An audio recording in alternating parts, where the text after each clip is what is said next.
Magandang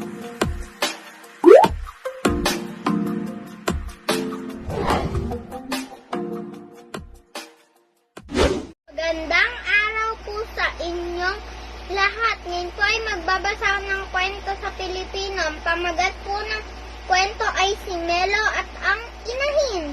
Sumilip si Melo sa pugad. May inahin sa pugad. Putak! Putak! Ang sigaw nito.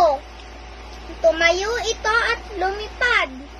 May nakitang bagay na puti si Melo. Mga tanong, ano kaya ang nakita ni Melo? Ang nakita ni Melo ay mga itlog ng inahin. Pangalawang tanong, ano kaya ang ginagawa ng inahin? Nililimliman niya ang kanyang mga itlog. Panghuling tanong, ano kaya ang gagawin ni Melo? Sasabihin niya sa kanyang nanay ang kanyang nakita.